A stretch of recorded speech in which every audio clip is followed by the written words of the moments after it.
Umbutho wevenkile zasekuhlaleni iSouth African Spaza Shop Association ubongoza urhulumente ukuba amilisele imithetho engqongqo malunga nengxowa-mali yenkxaso yevenkile zasekuhlaleni esandula ukubhengezwa exabisa i-R500 million.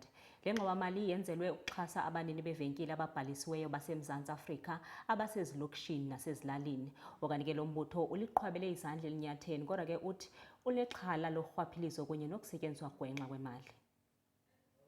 Sekushayelwe ikhwelo uhulumeni ukuba aqinisekise ukuba kuhlomula izitolo ezifanele kwisikhwama esisanda kwethula esilinganiselwa kwama500 ezigidi. Lokhu kushiwo i-Association yeziphaza nethi-ke luyashoda kakhulu uxhaso lokuqeqeshwa kulo mkhakha. We, as the South African Spaza Shop Association, we welcome the 500 million funding.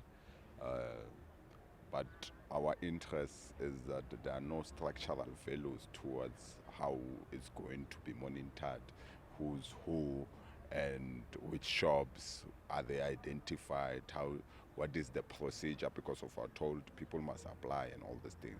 But how is the money going to reach the grassroots? That's our question to the minister. Kolwesibili oledlule ungqongqoshe wokuthuthukiswa kwamabhizinisi amancane uStella Ndabeni wethuleke lesi sikhwama ngenhloso yokufukula umnotho wasemakhaya nasemalokishini. Kanti-ke kusazobonakala ukuba lolu hlelo luzohamba kanjani. Ezindabeni zeSoweto TV, nginokulunga Mthembu ngise Deep Kloof.